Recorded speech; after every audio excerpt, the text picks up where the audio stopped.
අපි හැමෝම විට කලින් හොඳට කියවා තිබෙන ඉගෙනගෙන තිබෙන දන්න කාරණයක් සම්බන්ධයෙන් ස්වාමීන් වහන්සේ මට මඟ පෙන්වූ යම් දෙයක් ඔබ අතරට අද දවසේ මම ගෙනින්ට බලාපොරොත්තු වෙනවා. අපි පෙරළමු උප්පත්ති 22 වෙනි පරිච්ඡේදයට. උප්පත්ති පොතේ 22 වෙනි පරිච්ඡේදයට අපි පෙරළමු. මම විශ්වාස කරන ඔබ හැම කෙනෙක්ම මේ පරිච්ඡේදයේ කියන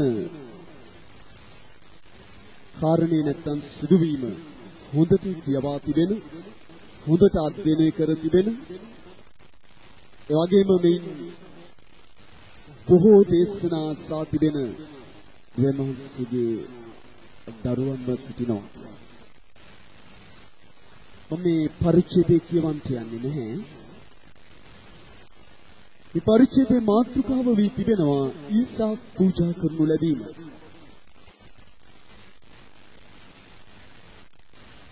පංගිතාකේ මේ සිදුවීම සම්බන්ධව ඔබට යම් අවබෝධයක් දෙන්නම්. අපි දන්නවා ආබ්‍රහම් ගැන. ඔහු තමයි ඊශ්‍රායෙල් වංශයේ දෙවියන් වහන්සේ තෝරාගත් මූලික මිනිසයා. ඔහු තුලින් තමයි උන්වහන්සේ තමන්ගේ සැලැස්ම ක්‍රියාත්මක කිරීමට පටන් ගත්තේ. මේ ආබ්‍රහම් ඔහුගේ භාර්යාව වූ සාරා මේ දෙදෙනාම දරුවන් නැතුව වඳව සිටියා. අවුරුදු 25කට වඩා කාලයක් දෙවියන් වහන්සේගේ තෝරා ගැනීමත් සමග උන්වහන්සේ දෙස බලා ඉඳලා දෙවියන් වහන්සේ දුන්නු පොරොන්දුව මත යටි සිට නැත්නම් බලා සිටමින් ආබ්‍රහම්ට අවුරුදු 100ක් තම භාර්යාවට අවුරුදු 90ක් සම්පූර්ණ වෙද්දී දෙවියන් වහන්සේගේ පොරොන්දුව ලෙස ඔවුන් දරුවෙක් ලබා. ඒ දරුවා තමයි ඊසාක්. ඊට පස්සේ මේ පියත් මේ මවත් ආබ්‍රහම් සහ සාරා යටතේ මේ ඊසාක් වර්ධනය වෙන්න දෙවියන් වහන්සේ ඉදහැරලා අවුරුදු 17ක 18ක වන පමණ තරුණයෙක් තත්ත්වයට වර්ධනය වුණයින් පස්සේ එක දවසක් දෙවියන් වහන්සේ කතා කරලා කියනවා මම ඔබට දුන්නු නුඹට සිටින එකම පුත්‍රයාව මම පෙන්වන දේශයට ගිහින් මම පෙන්වන කන්දේ ඔහු පූජා කළා. මේ පරිච්ඡේදය ඔබ කියවද්දි මම මේ කියන හැම සිදුවීමක් ඇතුළත් වී තිබෙනවා. ආබ්‍රහම් සහ සාරා වඳව සිටියා වුන් දරුවෝ නැතිව සිටියා කියන සිදුවීම් ඊට කලින් පරිච්ඡේද 12 වෙනි පරිච්ඡේදයේ ඉඳලා ඔබ කියවුවොත් ඔබට පැහැදිලිව මේ කාරණා දැනගන්න පුළුවන්. දැන් දෙවියන් වහන්සේ ආබ්‍රහම්ගෙන් තම එකම පුත්‍රයාව මට දමන පූජාවක් කරන්න කියලා ඉල්ලීමක් කරද්දී මේ ආබ්‍රහම් බොහෝම නිශ්ශබ්දව සිටියා. දෙවියන් වහන්සේ කිව්ව දෙයට විශ්වාසවන්ත වෙලා ඔහු පහුවදාලුවේ නැගිට සූදානම් වුණා. මේ පූජාව දෙවියන් වහන්සේ ඉදිරියට කරන්න. මගේ ප්‍රේමවන්ත සහෝදරයා සහෝදරී දෙවියන් වහන්සේ ආබ්‍රහම්ට කළා වූ මේ ඉල්ලීම දෙස බලද්දී මනුෂ්‍යාකාරයෙන් බැලුවොත් ඒක හරිම සාධාරණ ඉල්ලීමක්. ඒ වගේම ඒක කොහෙත්ම අපි දකින්නේ දෙවියන් වහන්සේට නිබඳු ඉල්ලීමක් කරන්න බෑවා. මොකද එච්චරටම දෙන්නම බහනකව තිබෙනවා. ඔබට ඒක විදේශනාවත් එක්ක අවබෝධ කරගන්න. මේ ආබ්‍රහම්ට තිබුණා දෙවියන් වහන්සේ කළ මේ ඉල්ලීමට මුළුමනින්ම තමන්ගේ ප්‍රතික්ෂේපය නැත්නම් මම ඒකට විරුද්ධයි ස්වාමිනී කියා නිදහසට කාරණා ඉදිරිපත් කරන්න. ඔහුට තිබුණ මුළුමනින්ම ස්වාමීන් වහන්සේගේ ඉල්ලීමට විරුද්ධ වෙන්න. හේතුව තමයි මේ දරුවව ලබා ගත්තේ අවුරුදු 25කට වැඩි කාලයක් දෙවියන් වහන්සේ දෙස බලා ඉඳලා. ඒ වගේම මේ අවුරුදු කාල පරිච්ඡේදය ඔහු බලා ඉද්දී ජීවිතේ බොහෝ පීඩා ප්‍රශ්න වලට ඔහු මුහුණ දුන්නා. ඔබ බැලුවොත් 23 වෙනි පරිච්ඡේදයේ දෙස දෙවියන් වහන්සේ මේ දරුවා ඉල්ලන අවස්ථාව වෙද්දී ආබ්‍රහම්ගේ භාර්යාව සාරා මරණීය ඇඳට වැටිලා තිබුණා. ඇගේ ජීවිතයේ අවසාන දින කිහිපය මරණීය ඇඳ තුල ගත කරමින් සිටියා. ආබ්‍රහම්ට තිබුණා මේ නිසා විරුද්ධ වෙන්න. ඒ වගේ මේ දරුවා ගැන බලද්දී දෙවියන් වහන්සේ කිව්වා අහසේ තාරකාමෙන් මුහුදේ වැලිමින් ජාතින් රජවරුන් ආණ්ඩුකාරයන් මේ දරුවා තුලින් බිහිවෙන්න යනවා. ආබ්‍රහම්ට තිබුණා මේ නිසා දෙවියන් වහන්සේගේ මේ ඉල්ලීම ප්‍රතික්ෂේප කරන්න. එහෙම නැත්නම් මේ ඉල්ලීමට විරුද්ධ වෙන්න. මේ දේ වුණොත් කොහොමද දෙවියන් වහන්සේගේ පොරොන්දු ඉෂ්ට වෙන්නේ? මේ දරුවා දීලා කොහොමද මගේ භාර්යාව මරණාසන්න මොහොතේ ඔහුට මේ නිසා විරුද්ධ වෙන්නේ? මේ වෙද්දී තමන්ගේ ඥාතීන්ට අසල්වාසීන්ට තමන්ගේ සේවක සේවිකාවන්ට මේසත් සම්බන්ධව දැනුවත් කරලා තිබෙනවා. මේසත් දෙවියන් වහන්සේගේ පොරොන්දුවක් බව ඔවුන්ට ප්‍රකාශ කරලා තිබෙනවා. ඊසාක්ම පූජා කරලා කොහොමද ඔහු විශාල ලැජ්ජාවකට පත් වෙන්න යනවා තමන්ගේ ඥාතීන් අසල්වාසීන් ඉදිරියේ. ඔහුට ඒ කාරණේ ඉදිරිපත් කරන්න තිබුණා වෙනවා. තව දෙයකින් බැලුවොත් ඊසාක් කියන්නේ මේ වන විට හිත සිටි එක්කම දරුවෝ. ඔහු මේ වෙද්දි තරුණේ. වෙන දරුවෝ Tamante සිටියේ ඒ නිසා ඔහුට තිබුණ විරුද්ධ වෙන්නේ. ඊළඟ වැදගත්ම කාරණේ තමයි දෙවියන් වහන්සේ කිව්වේ මේ ඊසාක්ව දවන පූජාවක් කරන්න. ඔබ බැලුවොත් ලෙවි කතාව පළවෙනි පරිච්ඡේදයේ 6 වෙනි පදයේ ඉඳලා මේ දවන පූජාව ගැන බයිබලයේ කතා කරනවා. ඒක විවස්ථාවට ඇතුල් වෙච්ච දවන පූජා ඔප්පු කිරීමට ගන්නා වූ සත්‍යව සම්පූර්ණ හැම ගහන්න ඕනේ. පස්සේ බෙල්ල හිසවෙන් කරන්න ඕනේ, අත්පාවෙන් කරන්න ඕනේ. බඩපළලා බඩමුක ඔක්කොම එළියට අරගෙන ඒවා වෙනම හොදලා තියන්න ඕනේ. මෙන්න මේ වගේ නීතියක් ක්‍රමයක් තිබුණා දවන පූජාවක් සම්බන්ධව. දැන් මේ ආබ්‍රහම්ට දෙවියන් වහන්සේ කියන්නේ තමන්ගේ එකම පුත්‍රයාව මට දවන පූජාවක් කරන්න. මං ඊට කිව්ව එක ප්‍රශ්නයක්වත් ආබ්‍රහම් දෙවියන් වහන්සේට නැගුවේ නෑ, ප්‍රතික්ෂේප කළේ නෑ, නිදහසට කාරණා ඉදිරිපත් කළේ නැහැ. නමුත් මේ කාරණේ කොහොමද තාත්තා කෙනෙක් කරන්නේ? Tamante නිකෙන පිට්ඨයාද? Tamanම කොහොමද දවන පූජාවක් කරන්නේ? මේක කරන් තිබියා හිතන්තවත් බැරි ප්‍රශ්නයක්. ආබ්‍රහම්ට තිබුණා මේ නිසා උන්වහන්සේට කාරණා කියන්නේ හේතු දක්වන්න. එහෙම නැත්නම් මේ කාරණේ ප්‍රතික්ෂේප කරන්න. මේ කාරණේ නිසාවත් ඔහුට තිබුණා මේක ප්‍රතික්ෂේප කරන්න. නමුත් අපි දකින්නේ ආබ්‍රහම් ඒ නිසාවත් දෙවියන් වහන්සේගේ නිදහසට කාරණා ඉදිරිපත් කළා. මෙච්චර හේතු තිබිලත් ආබ්‍රහම් ඒ කාරණේ ප්‍රතික්ෂේප කළේ. ඊට විරුද්ධ වුණේ නැහැ. එක ප්‍රශ්නයක්වත් නැගුවේ නැහැ. ඒ වගේම අපි දකිනවා ඔහුගේ ඉල්ලීම නිසා දුකටපත් වුණා, ඇඬුවා, වේදනාවටපත් වුණා කියලාවත් ඒ සුද්ධ ලියවිල්ලේ කොහෙවත් අපි දකින්නේ. මොකද බයිබලයේ කියන්නේ? ඔබ 22 වෙනි පරිච්ඡේදයේ 3 වෙනි පදේ ඉඳලා බැලුවොත් පැහැදිලිව කියනවා ඔහු වෙනදාට වඩා මේ දෙවියන් වහන්සේ කළ ඉල්ලීමෙන් පසුව ඇඬුවේ නැහැ, දුක්ුනේ නැහැ, ප්‍රතික්ෂේප කළේ නැහැ.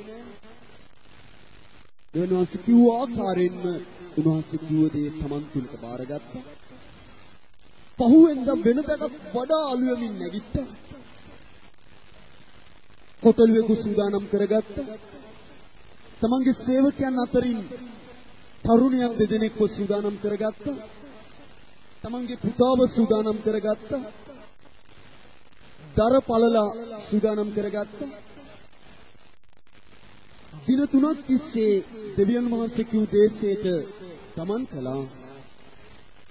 පස්සේ ගෙනිච්ච දර වලින් පූජාසනයක් හදලා තමන්ගේ පුතාව අරගෙන අත්පා බැඳලා පූජාසනේ මත තබන ලැබේ. අන්තිම මොහොතේ තමයි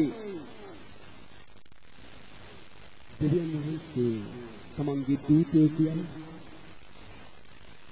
ආභ්‍යහම් කෙනෙක් කියවලා.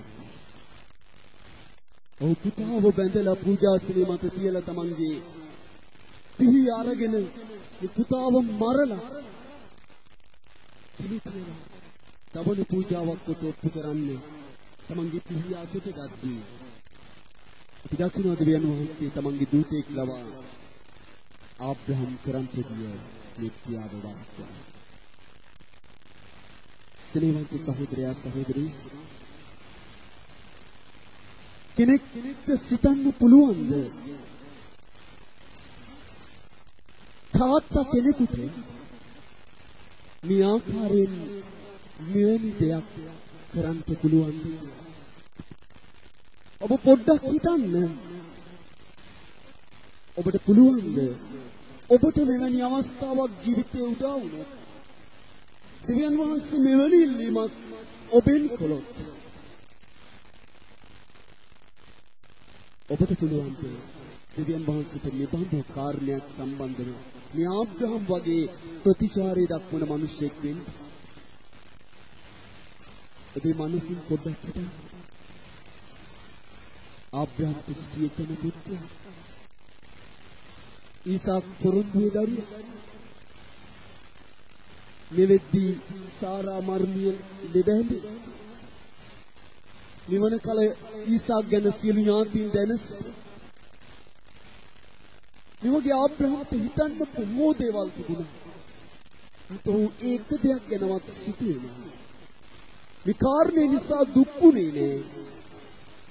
ඔහු පොඩ්ඩක් හිතලා උත්තරයක් දෙන්නම් කියලා දෙවියන් වහන්සේට කිව්වේ.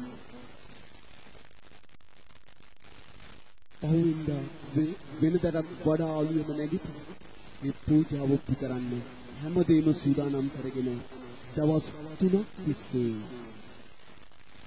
දෙවියන් වහන්සේ කිව්ව දේශය කරන්න. ඒ ස්නේහවන්ත සහෝදරයා සහෝදරී ඔබට මෙවැනි ඉල්ලීම දෙවියන් වහන්සේ කළොත් ඔබ මොනවද ප්‍රතිචාරයක් දෙවියන් වහන්සේට දක්වයිද?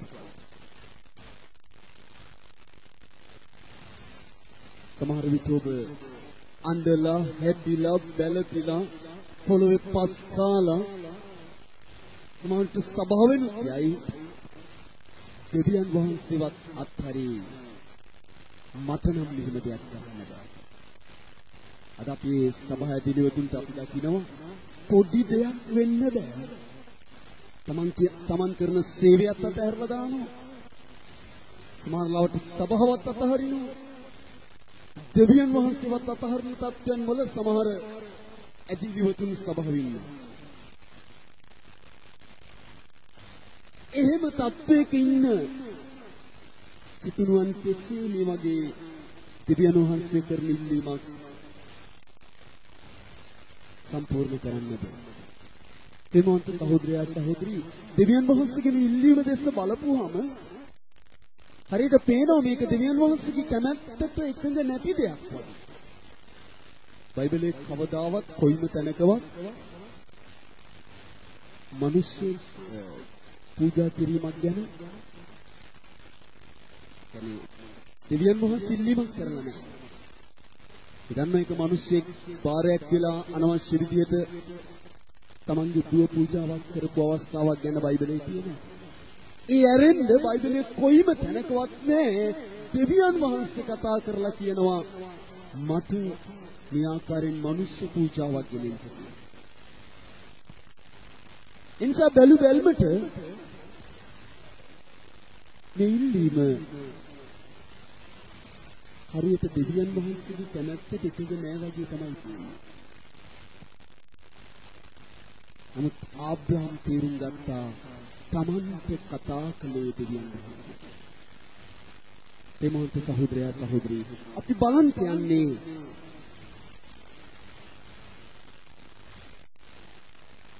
ඇයි ආබ්‍රහම් දෙවියන් වහන්සේගේ ඉල්ලීමට එකඟ වුණේ? නිදහසට ඉදිරිපත් කරන්නට කාරණා තිබිලත් විරුද්ධ වෙන්න හේතු තිබිලත් ඒකක්වත් ඉදිරිපත් නොකර ඔහු විරුද්ධ නොවි 100%ක්ම කෙඳිරීමකින් තොරව මුළු හදවතින්ම මේ කාරණේ ඉදිරිපත් අපි දකින්නේ මොකක්ද මේ සිදුවීම තුල ආබ්‍රහම්ගේ ජීවිතේ? මට වැදගත් දෙයක් ඔබට පෙන්වන්න තියෙනවා. ආබ්‍රහම් මේ ආකාරයෙන් දෙවියන් වහන්සේගේ කැමැත්තට එකඟ වුණේ මානසික රෝගී තත්ත්වයකින් නෙමෙයි.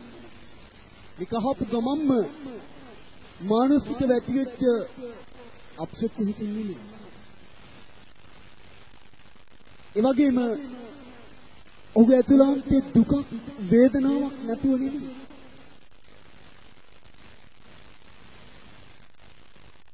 දෙමොන්ත සහෝදරයා සහෝදරී ආබ්‍රහම්ට දුක තිබුණා. ඔහුට වේදනාවක් තිබුණා. නමුත් මේ සියලු දේ දරාගෙන සිතුවිල්ලකින් දෙවියන් වහන්සේගේ කැමැත්තට විරුද්ධත්වයක් ඔහු පෙන්වුම් කළේ නැහැ. මේ සියල්ල දරාගන්න. ඔහු දේව කැමැත්තට මුළුමනින්ම අපත් මේකට හේතුවක් ලෙස සුපලියවිල්ලේ පෙන්වන්නේ ආබ්‍රහම් කියන්නේ පොරොන්දුවටවත් නැත්නම් ආශිර්වාදයටවත් ප්‍රේම කළ පුද්ගලයෙක් නෙමෙයි. ඔහු ප්‍රේම කළේ ජීවමාන දෙවියන් වහන්සේට. හලෙලූයා. හලෙලූයා. මේක හේතුව නැත්නම් මේ කාරණේ රහස ආබ්‍රහම් ප්‍රේම කළේ පොරොන්දුවට නෙමෙයි. එහෙම නැත්නම් ආශිර්වාදයට නෙමෙයි. ආබ්‍රහම් ප්‍රේම කළේ දෙවියන් වහන්සේට. එනිසා තමයි ආබ්‍රහම් ගැන බයිබලයේ සඳහන් කරමින් කියන්නේ ඔහු ඇදහිල්ලේ පියා කියලා. ඇදහිල්ලේ පියා යන විරුදාවලිය ලබන්ට තරම් ආබ්‍රහම්ට පුළුවන්කම ලැබුණා. පාරාදීසයේ ප්‍රධානියා ලෙස යේසුස් වහන්සේට ආබ්‍රහම්ව පෙන්වන්නට එවැනි තැන ගෞරවය ලබන්ට පොළොවේ මුළු පවුල්ම කරුණ කොටගෙන ආශිර්වාද ලබනවා කියන ඉපැදගත් පොරොන්දුවල ආශිර්වාද ලබන්ට මේ ආබ්‍රහම්ට පුළුවන් වෙන්න හේතු ඔහුගේ ජීවිතයේ තියෙන ප්‍රධානතම කාරණේ තමයි ඔහු ප්‍රේම කළේ දෙවියන් වහන්සේට. ඔහු පොරොන්දුවටවත් ආශිර්වාදයටවත් ප්‍රේම කළ පුද්ගලෙක් නෙමෙයි. ඔහු ප්‍රේම කළේ දෙවියන් වහන්සේට. මගේ ප්‍රේමවන්ත සහෝදරයා සහෝදරී මම කලින් කිව්වා වගේ අද බොහෝ කිතුණුවන් සිටින්නේ මේ කාරණේ විරුද්ධව. දෙවියන් වහන්සේට ප්‍රේම කරනවා වෙනුවට අද ගොඩාක් කිතුණුවන් සිටින්නේ පොරොන්දුවට ආශිර්වාදයට ප්‍රේම කරන තැන. එනිසා තමයි පොඩි දෙයක් වරදිද්දී තමන් බලාපොරොත්තු වන ආශිර්වාද තමන් වෙත ඉක්මනින් නොපැමිණෙද්දී සුළු සිත් විදීම ඇති වෙනකන් යම් පීඩා අමාරු අපහසුකම් ජීවිතේට උදා වෙන කල දෙවියන් වහන්සේ තමන්ව යම් යම් සෝදිසි කිරීම වලට භාජනය කරන කල සමහර කිතුණු දෙවියන් වහන්සේවත් අතහරලා සභාවත් අතහරලා සමහර අය පසුබට වෙනවා. තමන් කරමින් සිටිය සේවාවන් අත පසු කරනවා. අඬනවා, වැළපෙනවා. කිසිම ඇදහිල්ලක් නැති සෙනගක් ලෙස සමහර කිතුණුවන් ජීවිතේ ක්‍රියා කරනවා. ඇයි කිතුණුව මේ තත්ත්වයටපත් වෙන්නේ? න්‍යායභවගේ විරුද්ධ පැත්තේ අද බොහෝ කිතුණුවන් සිටගෙන ඉන්න නිසා. ඔබ බලන්න ඔබත් ඒ වගේ කිතුණුවෙක්ද කියලා. ඔබ ප්‍රේම කරන්නේ කාටද කියලා. ඔබ සබාව මත ඉන්නේ මොන අරමුණක් නිසාද කියලා. අද ගොඩක් අය සබාව තුල රැඳිලා ඉන්නේ ආශිර්වාද නිසා. බොහෝ අයට පීඩාව ප්‍රශ්නේ ගැටලු වෙද්දී මේ තියෙන විශ්වාසවන්තකම සමහර කිතුණුවන්ගෙන් දකින්න නැහැ. ඉතින් පැහැදිලිව පේන දෙයක් අද බොහෝ කිතුණු රැඳිලා තියෙන ආශිර්වාදයේ පොරොන්දුවම. හරියට ඒක අර යේසුස් වහන්සේ දෙන්න උපමාව අනුව බලන කල බැලි මත තමන්ගේ ගේ සාදාගත් අඥාන මිනිසෙක් හා සමාන තත්වයක කිතුණු සිටිනවා. විශ්වාස කිය. බැලි මත තමන්ගේ ගේ සාදාගන්න මිනිසයා දැසිවැස්ස ජලයේ ගලා සුළඟමා ඒකට ගසන කල ඒකේ කඩා වැටෙනවා. අද කිතුණුවන්ගේ ජීවිත තුළ මෙබඳු වැටීම් අපි දකිනවා. හේතුවයි තමන් දේ සදලා තියෙන්නේ වැලින. ඒ කියන්නේ තමන් රැඳිලා ඉන්නේ ආශිර්වාද නැත්තම් පොරොන්දු මත. නිසා පීඩාව කියන දේ තමන්ට දරා ගන්න ශක්තියක් නෑ. පීඩාව වෙන කල තමන් හිතපු තැන නැහැ. තමන් කතා කරපු තැන නැහැ. තමන් ප්‍රකාශ වෙච්ච තැන නැහැ. උත ප්‍රාප්තියක ජීවිතය දක්වනවා. පීඩාව, පරීක්ෂාව, අමාරු අපහසුකම් ඔහුගේ ජීවිතයට පැමිණෙද්දී ඔහු දෙවියන් වහන්සේට විශ්වාසවන්තව සිටියා. අපෙන් කියන ගොඩක් වරද්දාගත්තු පුද්ගලයා. ගොඩක් වැරදි. ගොඩක් අමාරු තැන් තුලින් ගියා. මේ සියලු දේවල් ඔහු තමන්ගේ ජීවිතේ තමන්ට අත්දැකීමක් කරගෙන ඇදහිල්ල ගොඩනගා ගැනීමට කාරණයක් කරගත්තා. උපදීන කිතුණු වගේ. සලිවන්ත සහෝදරයා ඔබ පර්වතයේ මත ගේ සාදාගත් කිතුණුවෙක් වෙන්න අවශ්‍යයි ජීවිතේ. එවිට වැසිවැස්ස ජලයේ ගලා සුළඟමායේ ගෙත ගසන කල නැත්නම් ඒ ජීවිතේ කරා පැමිණෙන කල ඒ අය සෙලවෙන්න යන්නේ නෑ. ඒ අය සිටපු ස්ථාවරයේම වඩා ශක්තිමත්ව සිටින්න යනවා. පුතුම් පර්වතයේ මත තමගේ ජීවිතය ගොඩනගාගත්තු මිනිස්සු. ගේ සාදාගත්තු මිනිස්සු. මේ පර්වතයේ යේසුස් ක්‍රිස්තුස් වහන්සේ උන්වහන්සේගේ වචනය ඒ මත තමන්ගේ ජීවිතය ගොඩනගෙන සෙනග සුද්ධ ලියවිල්ල අන්තර්ගත කළා වූ නැත්නම් ඇතුළත් කළා වූ ප්‍රධාන ආඥා දෙක මත පිහිටා සිටිනවා. ඒ තමයි තගේ මුළු බුද්ධියෙන්, හෘදයෙන්, ශක්තියෙන්, ආත්මයෙන් තගේ දෙවියන් ස්වාමීන් වහන්සේට ප්‍රේම කරව දෙවනුව තටමින් තගේ අසල්වාසියාට වචනේ මත තමන්ගේ ජීවිතය ගොඩනගා ගන්න මිනිසයා මේ ආඥා මත රැඳී සිටිනවා. ඒ කිතුණුවගේ මූලික එල්ලේ වෙන්නේ දෙවියන් වහන්සේට ප්‍රේම කිරීම. නිසා ඊට වඩා ඉහළින් කිසි දෙයක් ඔහු තමන්ගේ ජීවිතේ තියාගන්නේ නැහැ. දෙවියන් වහන්සේට ප්‍රේම කරන මිනිසයා දකින්න යනවා සියලු දේවල් ඊට යටයි. ඊට යටින් තිබෙන ඕනෑම දෙයක් සම්බන්ධ දෙවියන් වහන්සේ තමන්ගෙන් ඉල්ලීමක් කරද්දී තමන්ට ඒ දේ ලොකු වෙන්න යන්නේ නැහැ. ඒ දේ නිසා තමන් දුක් වෙන්න යන්නේ නැහැ. ඒ දේ නිසා තමන් අනන්ත යන්නේ නැහැ. ඒ දේ නිසා දෙවියන් වහන්සේගෙන් ඉල්ලීම තමන් ප්‍රතික්ෂේප කරන්න යන්නේ නැහැ. ඒක තමන් දෙවියන් වහන්සේට ප්‍රේම කරන මිනිසෙක්. සෙනෙහවන්ත සහෝදරයා සහෝදරි මම ඔබට පෙන්වන්න යනවා. පොරොන්දු වලට නැත්තම් ආශිර්වාද වලට ප්‍රේම කරන පුද්ගලයාගේ ජීවිතයේ තිබෙන විශේෂ ලක්ෂණ කීපයක්. ඒවා හොඳට ඔබේ ජීවිතයට ඔබ අධ්‍යයනය කරගන්න. ඔබ බලන්න ඔබත් රැඳිලා ඉන්නේ පොරොන්දු මතද ආශිර්වාදයේ මතද? ඔබ ප්‍රේම කරන්නේ දේටද? එහෙම නැත්නම් ඔබ ප්‍රේම කරන්නේ දෙවියන් වහන්සේටද? ඔබට පෙන්වන්න තියනවා දෙවියන් වහන්සේට ප්‍රේම කරන පුද්ගලයෙක්ගේ ජීවිතයේ තිබෙන ලක්ෂණත් පොරොන්දුවට ආශිර්වාදයට ප්‍රේම කරන මිනිස්සෙගේ ජීවිතයේ තිබෙන ලක්ෂණත්. පළමුවෙන් පෙන්වන්න යන්නේ පොරොන්දු වලට නැත්තම් ආශිර්වාද වලට ප්‍රේම කරන කිතුණුවා මොන වගේ කිතුණුවෙක්? ඔබේ ජීවිතයේ තියෙන පළවෙනි සුදුසුකම තමයි ඔවුන් බලාපොරොත්තු වන ආශිර්වාද තමන් ඉක්මනින් නොලැබෙද්දී ඔවුන් කැළඹෙනවා, කොඳුරනවා, ඒ වගේම අඬනවා, පසුබැටෙනවා.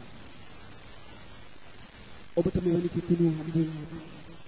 සමහර ඔබත් ඒ තැන ඉන්නවා වෙන්න පුළුවන්. ආශිර්වාද වලට පොරොන්දු වලට ප්‍රේම කරන පුද්ගලයාගේ පළවෙනි ලක්ෂණය ඔහු බලාපොරොත්තු වන ආශිර්වාද ප්‍රමාද වෙද්දී Tamanට දරා ගන්න ශක්තියක් නෑ. මෙන්න මේ කිව් ස්වභාවයට කිතුණුවපත් වෙනවා. එයාගේ දෙවනි ලක්ෂණය තමයි යම් සෝදිසියකට පීඩාවකට මුහුණ දෙද්දී ඊට ප්‍රථමයෙන් තමයි ඉන්න කල Taman කතා කරපු තැන පීඩාවට මුහුණ දෙද්දී කිතුණු වෙනවා. පීඩාවට මුහුණ දෙන්න ඉස්සලා නම් මහා ලෝකයට කියනවා දෙවියන් වහන්සේ අරහෙමයි මෙහෙමයි මම උන්වහන්සේ නිසා මෙහෙම කරනවා අරහෙම කරනවා මෙහෙම ජීවත් වෙනවා. ඔය කරන කිසිම කතාවක් ක්‍රියාවට නැගෙන්නේ නැහැ. පොරොන්දු වලට ආශිර්වාද වලට ප්‍රේම කරන කිතුණුවන්ගේ ජීවිතේ පීඩාවකට සෝදිසියකට මුහුණ දෙන්නේ. ගැටිලා කැළඹිලා අධෛර්යයටපත් වෙලා මාන්සෙන් සමහරට ක්‍රියා කරන්ට ගන්නවා ජීවිතේ උත්තරසෝ. ඒ තමයි යෝන්ගේ දෙවනි ලක්ෂණය. තුන්වෙනි දේ තමයි ඒ අය ලබන්ත මිසක් දෙන්න කැමති නෑ. පොරොන්දු වලට ආශිර්වාද වලට ප්‍රේම කරන පුද්ගලයාගේ නැත්තම් කිතුණුවාගේ තුන්වෙනි සුදුසුකම තමයි ඔවුන් ගන්ට තමයි කැමති. දෙන්න කැමති. දෙන්න කිව්වහම හරියට අර අනනිය සහ සප්පීරා පොරොන්දු වුණා එක දෙයක්. අනනිය සහ සප්පීරා කලේ තව දෙයක්. අනේ වගේ තමයි සමහර කිතුණුවෝ තමන්ගේ ජීවිතේ. බයිබලයේ කියන්නේ ලබන්ට නම් දෙන්න ඕනේ කියලා. දුන්නොත් ලැබෙනවා කියන එක ඒස්මන්ස් කියන්නේ. ලෝකේ ක්‍රමේ තමයි අපි හම්බ කරලා ඉතුරු කරන්න ඕනේ දියුණුවේ. මුදෙවියන් වහන්සේගේ ක්‍රමේ සම්පූර්ණයි ප්‍රතිවිරුද්ධයි. අපි ලබන දේවල් දෙවියන් වහන්සේගේ රාජ්‍ය සඳහා දෙවියන් වහන්සේගේ සෙනග සඳහා ස්වභාව වෙනුවෙන් දුන්නොත් තමයි මේ ස්වර්ගික ජීවිතයටත් මේ ජීවිතයටත් පරම්පරා දහසක් යනතුරු ආශිර්වාද ලබන්ට හේතුවක් කාරණයක් වෙන්නේ. මුත් පොරොන්දු වලට ආශිර්වාද වලට ප්‍රේම කරන කිතුණුවා දෙන්න කැමති නෑ. ලබන්ට තමයි.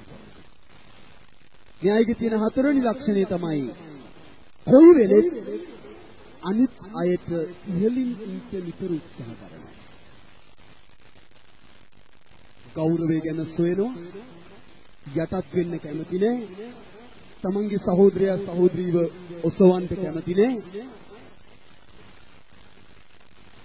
යේසුස් වහන්සේ නිසා තව කෙනෙකුගේ පාද සේදීමේ සහභාගීකමේ එකිනෙකාට ප්‍රේම කිරීමේ එකිනෙකා ඉදිරියට අටත් වීමේ ජීවිතයකට එන්න කැමතියි. පොරොන්දු වලට ආශිර්වාදයට ප්‍රේම කරන කිතුණුවන් නිතර උත්සාහ කරනවා අනිත් අයගේ ගෞරවයට පාර්ථ වෙන්න. ඒ වගේම අනිත් අයට නිතර ඉහළින් සිටින්න. ඒ වගේම තමයි තමගේ දුර්වල සහෝදරයෙක් සහෝදරියක්ව ඔසවන්න කැමති නෑ. ඔවුන්ට අත දෙන්න කැමති නෑ. යේසුස් වහන්සේ නිසා ඕනෑම දෙයක් කරන්න න්‍යාය කැමති නෑ. එයා නිතර තමන්ගේ තත්ත්වය ගැන, තමන්ගේ ගෞරවය ගැන, තමන්ගේ නිලය ගැන, තමන්ගේ ස්වභාවය ගැන සිතන තත්ත්වයකින් තමන් ඕනම වැඩ කරන්න යන්නේ අන්න ඒ තැන ආරක්ෂා කරගන්න. නැත්නම් ඒ ගෞරවය තමන්ට ලබා ගන්න අරමුණේ. ඒකත්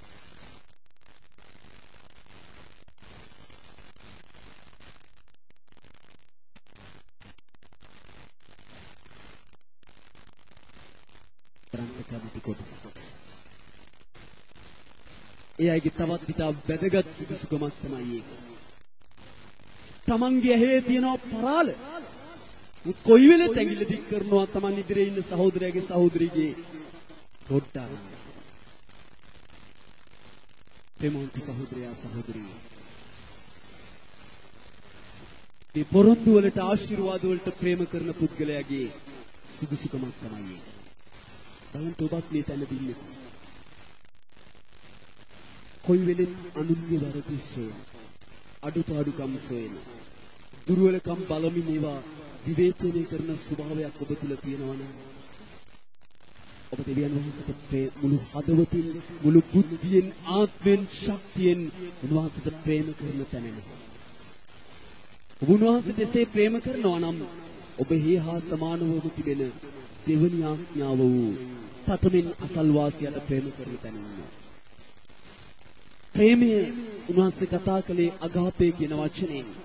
ඒක පරිත්‍යාගශීලී ප්‍රේමයක්. ඒක ලබා ගැනීමක් ගැන අරමුණක් නෑ, ලබා දීම තමයි අරමුණ වෙලා තියෙන්නේ. ඒ තැන ඔබ ඉන්නවා. ඔබ කවදාවත් මේ තත්ත්වයටපත් වෙන්නේ නෑ. මොකද ඔබ විශ්වාස කරනවා ස්වභාව කියන්නේ මගේ ආත්මික පවුල කියලා. එතුලින් මගේ සහෝදර සහෝදරියෝ කියලා. එතුලින් වැඩිහිටියන් මගේ මව්පියෝ. මගේ සහෝදර සහෝදරියෝ කියලා. එතුලින් බාලය මගේ මල්ලිලා නංගිලා කියලා. මගේ සහෝදරයෝ කියලා ඔබ විශ්වාස කරනවා. මෙතන ගොඩක් අය මේ තැනනේ. පොඩි දෙයක් වෙන්න බෑ සමහර විට. ඒක ලොකු කරගෙන කතා කරනවා, කල්ලි ගහලා කතා කරනවා. සමහර විට නම් තියෙනවා. අඩුපාඩු මුල් කරගෙන. සමහර අයගේ ජීවිත. සමහර කිතුරු නේ. දෙමෝන්ති සහෝදරයා සහෝදරී එක පොරොන්දු වලට ආශිර්වාද වලට ප්‍රේම කරන කිතුරුකගේ ස්වභාවය. කරුණා කරලා ඔබ එතන ඉන්නවා. ඔබ එතනින් නිදහස් වෙන තව එක සුදුසුකමක් තිබෙනවා. මේ අය හැමදාම තියාගන්න පුරුදු කොටස්. කාරණා නෑ, හේතු නෑ. හැමදාම ඇවිල්ලා දේව සේවකයාට කියලා ඔළුවට අර තියාගන්න පුරුදු එක්කෙනෙක්. ඇයි ඒගොල්ලන්ගේ අරමුණ ආශිර්වාදය දෙවියන් වහන්සේගේ පොරොන්දු. දෙවියන් වහන්සේගේ පොරොන්දු කරේ ඇදහිල්ලක් තබා ගන්න එක හොඳයි. ඒ ආශිර්වාද ලැබෙනවා. නමුත් මේ තත්ත්වයටපත් වෙන්නේ ඒ දේවල් පසුපස යන ඒවට ප්‍රේම කරන කෙනෙක්. කාරණා හේතු ඕනේ හැමදාම පුරුද්දක් ලෙස නොහැදිරිකාර විදියට ඇවිල්ලා පුළුවන් නම් 3 දෙනෙක් යාඥා කළොත් 3 දෙනාටම කියලා තියාගන්නත් උත්සාහ කරනවා. ඒකත් මේ ගණේටයි එක්තරා ලක්ෂණයක්. මම ගොඩක් විස්තර කරන්න ගියේ නෑ, මොකද කාලය යන නිසා. රාත්‍රී භෝජනයක් තිබෙනවා. ඒක කෙටියෙන් තමයි ඔබට මම මේ කාරණා ටික පෙන්වන්නේ. ඔබ ඔබේ ජීවිතේට මේ කාරණා අදාළ කරගෙන බලන්න. සමහරට මේ හැම කාරණයක්ම නැති වෙන්න පුළුවන්. මට මම මේ පෙන්නපු කාරණා වලින් කාරණා හයක් මම ඔබට පෙන්නුවා. මොකද එකක් හරි ඔබේ ජීවිතේ තියෙන්නේ. ඒක හේතුවක් වෙන්න පුළුවන්. ඔබ ඉන්න ඕන තැන නොඉන්න පිණිස. නැත්නම් ඔබ එන්න ඕන තැනට එන්න බැරිවන ලෙස මේක හේතුව ඔබට බාධාවක් වෙන්න පුළුවන්. ඔබේ ජීවිතේ පවතින මේ එක හේතුව මේ ඉතුරු කාරණාවලට ඔබව වර්ධනය කරන්නට ගොඩනගන්න පුළුවන් මේ එක කාරණේට ඔබ ඉඩ දීගෙන හිටියොත්. එනිසා මම ඔබට ඔබේ ලේර හැටියට දෙවියන් වහන්සේගේ දාසයෙක් හැටියට කියන්නේ ඔබ දෙවියන් වහන්සේගේ පොරොන්දු වලට ආශිර්වාදයට නෙමෙයි දෙවියන් වහන්සේට ප්‍රේම කරන පුද්ගලයෙක් වෙන්න අවශ්‍යයි. අපි ආබ්‍රහම්ගේ ජීවිතේ මෙන්න මේ தত্ত্বය අපි දකිනවා. ස්නේහවන්ත සහෝදරයා සහෝදරි මම ඔබට කිව්ව මේ කාරණා 6 සම්බන්ධවම ආබ්‍රහම්ගේ ජීවිතේ බලද්දී ඔහු මේ කාරණා 6 තුලින්ම යම් තැන්වල වැරදුනා, වැටුණා, නොදන්න කාලේ ඔහු මේ කාරණා වලින් දැනුවත් වෙලා ඇද්දී ඔහු මේ තැන්වලට ජීවිතේ ඉඩ දුන්නා. ඔහු සම්පූර්ණ දෙවියන් වහන්සේ කෙරෙහි තමන්ගේ අවධානය යොමු කළා. අපි බලන්න යන ඉතාමත්ම කෙටියෙන් තවත් කාරණා කීපයකින් කාරණා 4කින් දෙවියන් වහන්සේට ප්‍රේම කරන පුද්ගලයෙක්ගේ ලක්ෂණ මොනවද කියලා. ඔබ දෙවියන් වහන්සේට ප්‍රේම කරනවා නම් ඔබ පොරොන්දු වලට සහ ආශිර්වාදයට ප්‍රේම කරන කිතුණෙක් නෙමෙයි නම් ඔබේ ජීවිතේ වෙන මේ ලක්ෂණ තියෙනවා. පළවෙනි දේ තමයි ඔහු තමා ගැන නොසිතන දෙවියන් වහන්සේ උදෙසා උන්වහන්සේගේ කැමැත්ත උදෙසා ඕනෑම දෙයක් කරන්නට කැප වුණු ඉදිරිපත් වුණු පුද්ගලෙක් වෙනවා. ඔබට ආබ්‍රහම් දිහා බලන්න. ඔහු මුලින්ම ජීවත් වෙන්නේ ඌර් කියන දේශයේ. හොඳ ශිෂ්ටාචාරයක් තිබුණු, කර්මාන්ත වලින් හොඳ දියුණුවක් තිබුණු, එවකට හොඳ උසස් මට්ටමක ආර්ථික මට්ටමින් පැවතුණු ඉඩකඩම් බොහෝ ඉල්ලුමක් තිබුණු අනජාතික නගරයක්. අද කොළඹින් පර්චයක් ගන්න නැහැ. තිබුණත් සාමාන්‍ය කෙනෙකුට කවදාවත් පර්චස් එකක්වත් ගන්න බෑ. එච්චර වටිනාකමක්. අනේ වගේ වටිනාකමක් අපේ ලංකාවේ මට්ටමින් බැලුවොත් මේ ඌර් කියන නගරේ තිබුණේ. ආබ්‍රහම් මෙහි පුරවැසියෙක්. තව විදිහකින් කියනවා නම් ආබ්‍රහම් ඉපදුනේ නගරේ. ලොකු උරුමයක් තිබුණා. ඔවුන් උපදින්ම ඔවුන්ගේ පරම්පරාව හොඳ දියුණුවක් ලබලා තිබුණා. දෙවියන් වහන්සේ මේ ආබ්‍රහම්ට කියනවා මේ දේශය, මේ පියාගේ උරුමය, ඔබේ සියලු ඥාතීන් අතහැරලා මාත් එක්ක ඉන්න ඕන. දෙමව්පිය සහෝදරයා සහෝදරී ආබ්‍රහම් මේ සියල්ල අතහැරලා හරියට අහිකුන්ටක මිනිසෙක් වගේ. මගේ වචනේ භාවිතා කළේ ඔබට මේක අවබෝධ කරගන්න. කූඩාරම් වල වාසය කරමින් තැන් තැන් වල යමින් දෙවියන් වහන්සේගේ කැමැත්තට ඔහු යටත් වුණා. ඔහුට හිටිය එකම පුත්‍රයාව පූජා කරන්නට කියද්දී ඔහු ඒක වැළැක්වුවේ. අපි මේ සියලු දේ තුල දකින වඩා වැදගත් දේ තමයි ඔහු දෙවියන් වහන්සේට ප්‍රේම කළ පුද්ගලයෙක්ව සිටිය නිසා දෙවියන් වහන්සේගේ කාරණාවලට වඩා වැදගත් වටිනා උතුම් දෙයක් ඔහුට තමන්ගේ ජීවිතේ තිබුණේ නැහැ. ඒ දෙවියන් වහන්සේ වෙනුවෙන් ඕනෑම දෙයක් කරන්න ඔහුට පුළුවන්කම තිබුණා. ඕනෑම දෙයක් කැප කරන්න ඔහුට පුළුවන්කම තිබුණා. දෙවියන් වහන්සේ නිසා ඕනෑම දෙයක් අතහරින්න ඔහුට පුළුවන්කම තිබුණා. කොච්චර අමාරු අපහසු දෙයක් වුණත්, කොච්චර ලෝකයෙන් නින්දා පැමිණියත් ආබ්‍රහම් ඌර් කියන දේශයෙන් නෙද්දී ඒ විස්තර බයිබලයේ ඇතුළත් කරලා නැතත් බොහෝ බලපෑම් තියෙනවා. මෝඩෙක් පිස්සෙක් කියලා බයින්ට ඇති ඥාති. අපහාස කරන්නට ඇති. පිස්සු ඇදිලා කියලා කියන්නේ. දෙමෝන්ති සහෝදරයා සහෝදරී දෙවියන් වහන්සේට ප්‍රේම කරන පුද්ගලයා ඔය කිසි දෙයක් තකන්ට යන්නේ. දෙවියන් වහන්සේගේ කැමැත්ත මිස ඊට වඩා වටිනා දෙයක් තමන්ගේ ජීවිතේ තියෙන්නේ නැහැ. ඒකයි දෙවියන් වහන්සේට ප්‍රේම කරන පුද්ගලයෙකුගේ පළවෙනි සුසුකම. අද සමහර කිතුනෝ නම් ඉන්නේ අවටින් නින්දාවක් අපහාසයක් ප්‍රශ්නයක් එද්දි බය වෙලා සැලීලා දෙවියන් වහන්සේවත් සබාවත් අතහරින්න ලෑස්ති.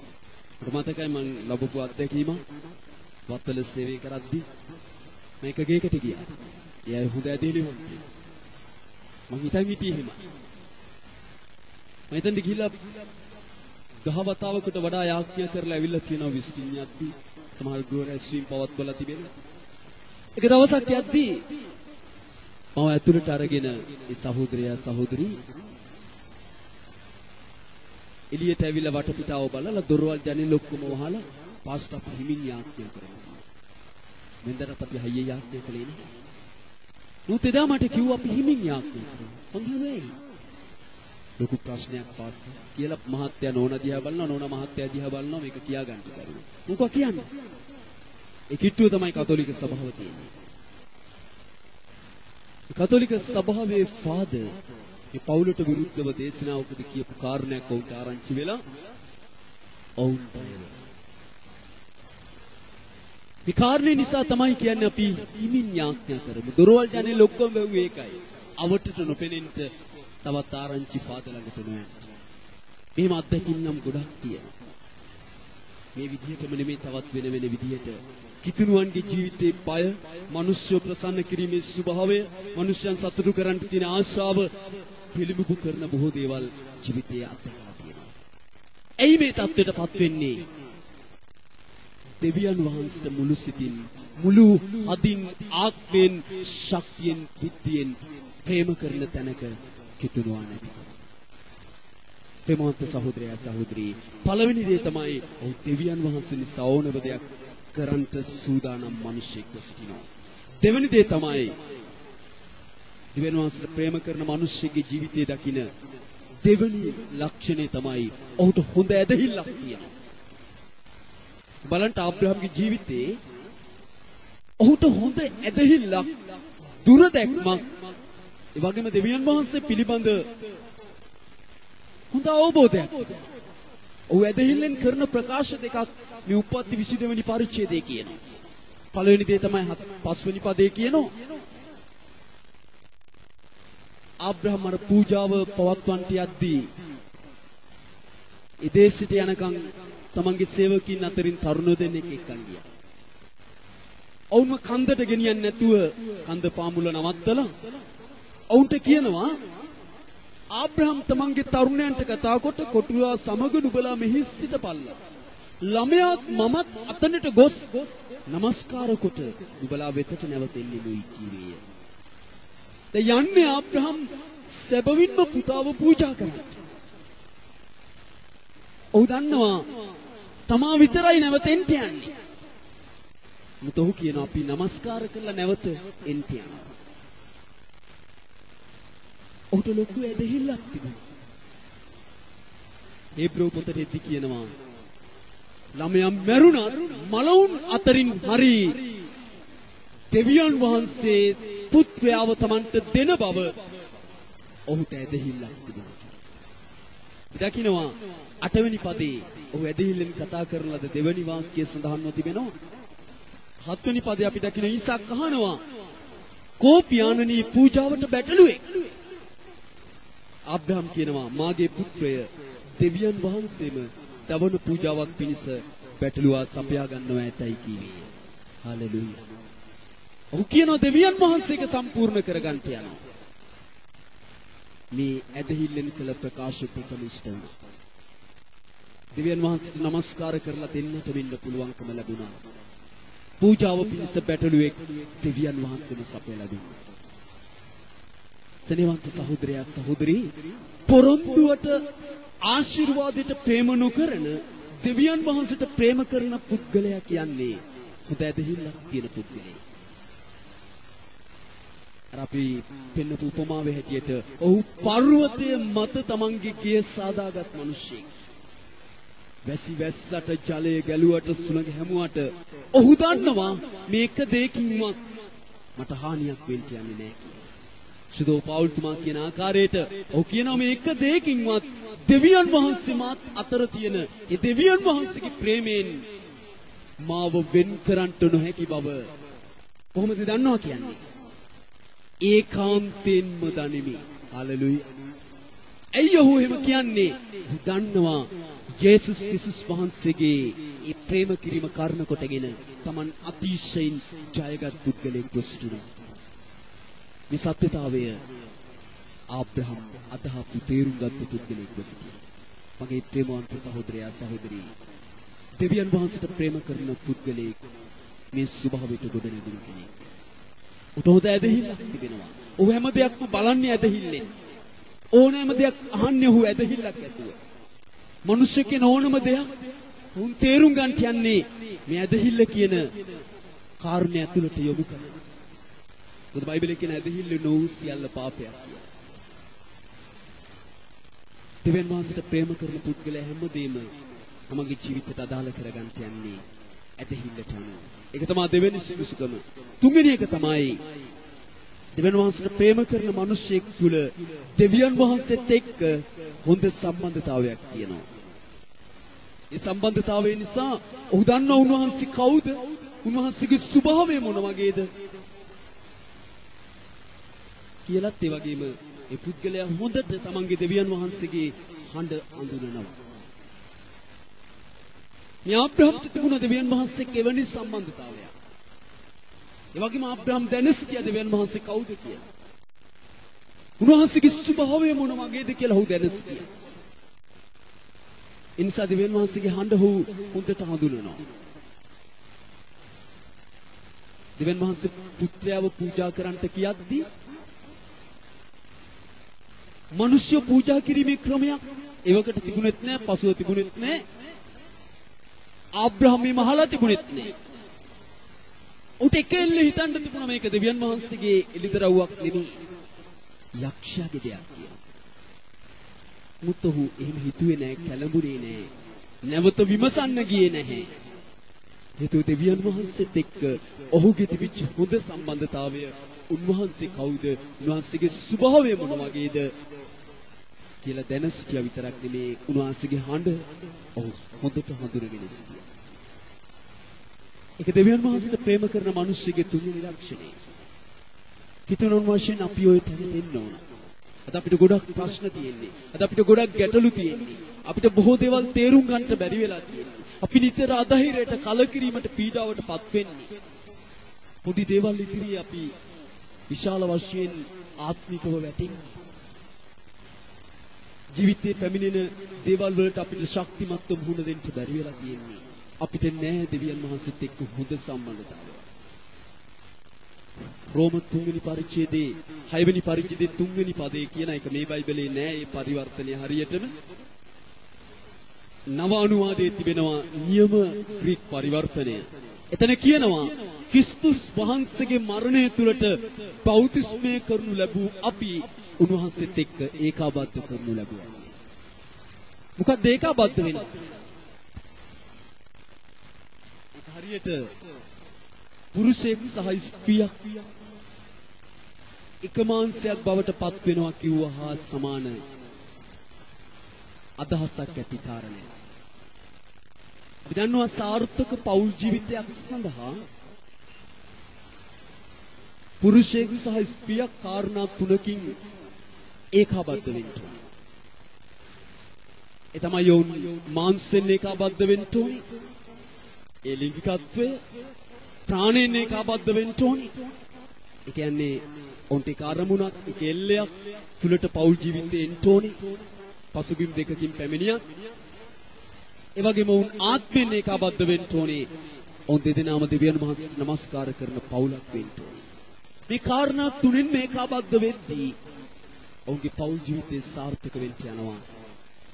මරණය ලබන වෙන්වීම දක්වා වෙන්න ඕනු සාර්ථක පෞල් ජීවිතයක් වුන් ගොඩනගන්න.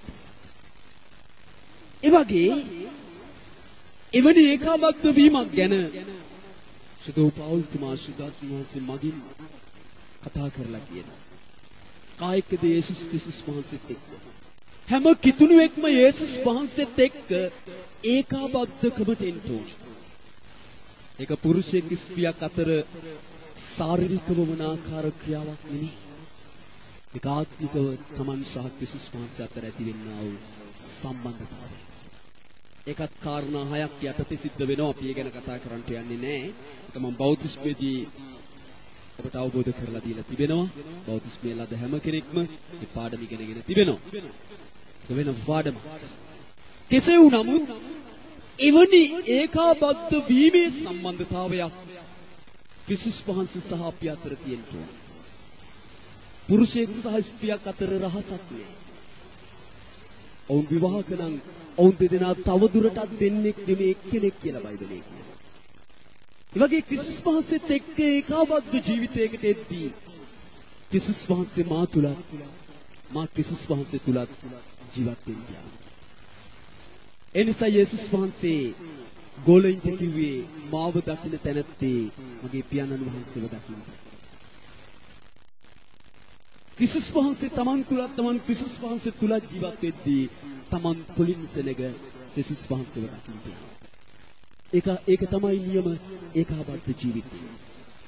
දෙවියන් වහන්සේට ප්‍රේම කරන මිනිසයාට මෙවැනි ඒකාබද්ධ ජීවිතයක් තිබෙනවා.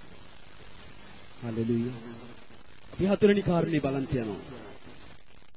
දෙවියන් වහන්සේට ප්‍රේම කරන මිනිසෙක් තුල තිබෙන හතරවෙනි ලක්ෂණය තමයි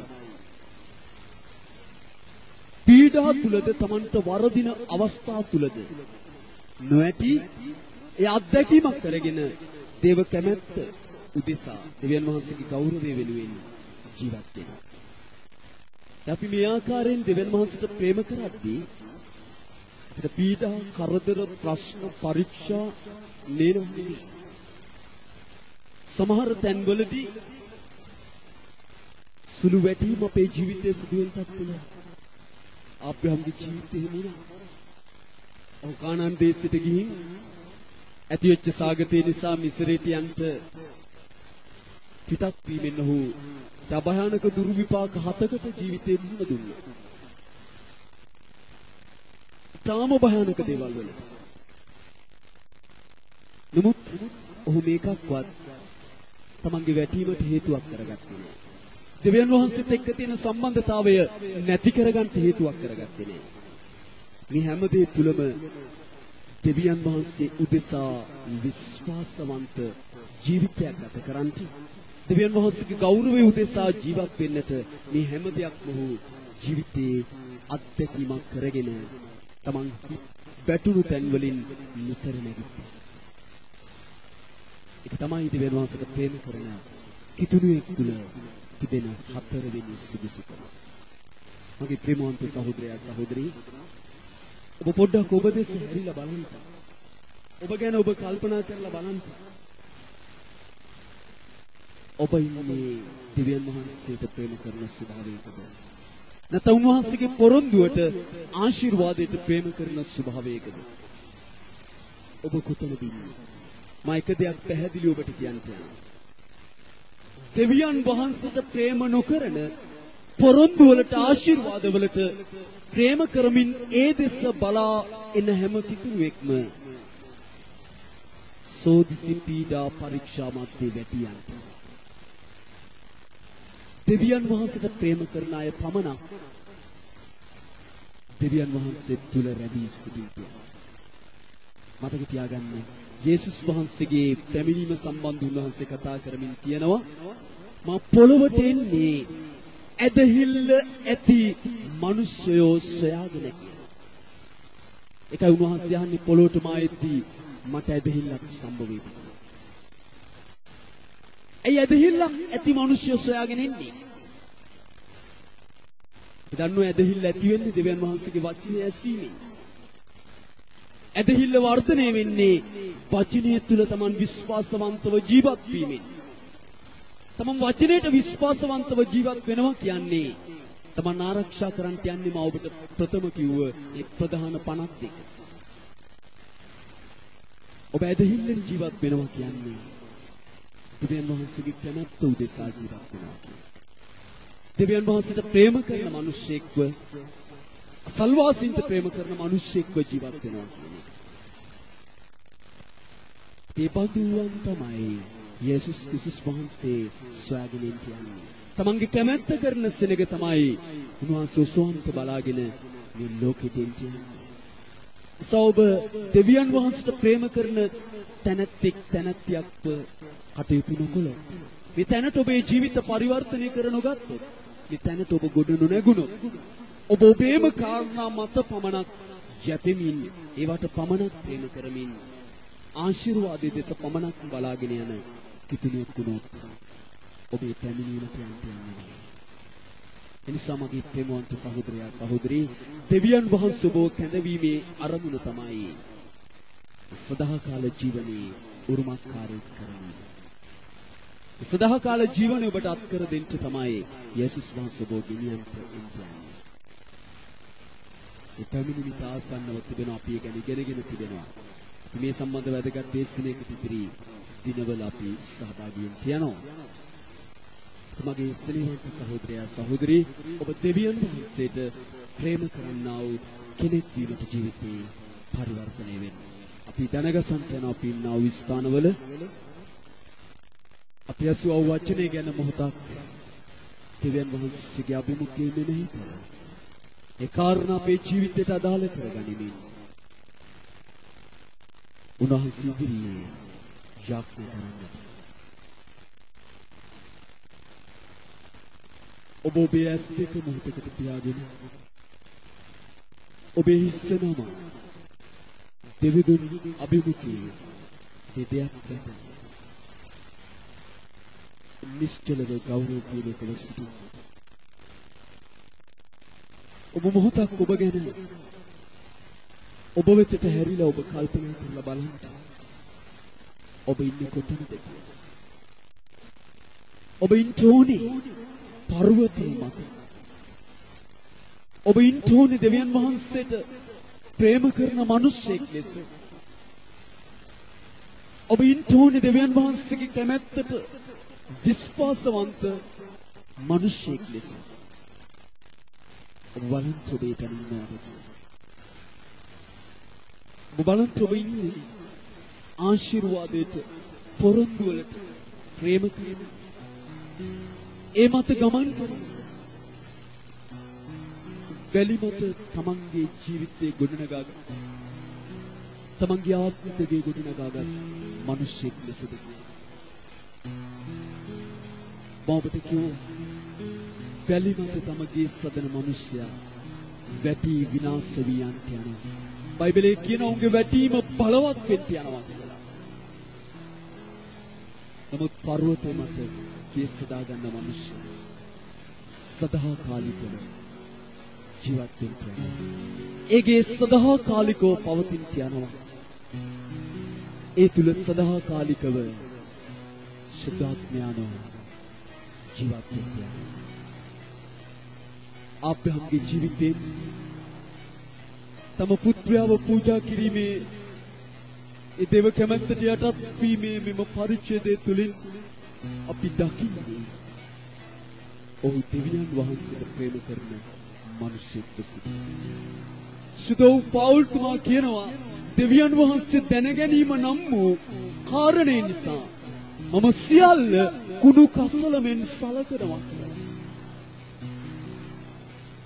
ඔහුට ඒ කාරණය වඩා වටිනා දෙයක්, ඒ කාරණේ තරම් උතුම් දෙයක් තම ජීවිතේ තිබුණේ නැහැ. දෙනවන්ත සහෝදරයා සහෝදරී, ඔබ බලන්න ඔබේ ජීවිතේ දෙස හැරිලා ඔබ ඉන්නේ කොතනද කියලා. ඔබේ තත්ත්වය කුමක්ද කියලා. ඔබ ඔබේ ජීවිතේ හදාගන්න ඕනේ මොනවද කියලා. දෙවියන් වහන්සේ තමන්ගේ ස්වරූපය, සමානත්වය ජීවන හුස්ම දෙන්න තරම් ඔබට ප්‍රේම කළා. ඔබ මා පව් කළ විට යේසුස් ක්‍රිස්තුස් වහන්සේ තමන්ගේ ජීවිතය දෙන්න තරම් ඔබට මට ප්‍රේම කළා. ඒ ප්‍රේමයේ මේ කැඳවීමේ අරමුණ එල්ලේ ඔබ මාව සදාකාලිකව තමන් වහන්සේ තුල ජීවත් කරගන්න. ප්‍රේමවන්ත සහෝදරයා සහෝදරිය මිට වඩා වටිනාද ඔබට ඔබේ ජීවිතේ තිබෙනවා. ඔබ කියනවා නම් මිට වඩා වටිනා දෙයක් මට මගේ ජීවිතේ නෑ කියලා. ඔබ දෙවියන් වහන්සේට ප්‍රේම කරන මිනිස්සු. ඊට වඩා වටිනා දේවල් ඔබේ ජීවිතේ ඔබ තබාගෙන ඉකඳවීමේ අරමුණු සුළු කරන තැනක ඉන්නවා. ඔබ පොරොන්දුවට ආශිර්වාදයට ප්‍රේම කරන මිනිස්සු. මෙන්න ජීවනය, මෙන්න මරණය මම නුඹලා ඉදිරියේ තබමි. සුබලියයි කියන්තුද ඔබගේ තෝරා ගැනීම ඔබේ තීරණය ඔබ කුමක් තෝරා ගන්නවද කියලා තීරණය කරන්න. ඔබේ තෝරා ගැනීම ඔබේ අවස්ථානයේ තීරණය කරන්න යනවා. ඔබ වාතේ තිබෙන දෙයක්.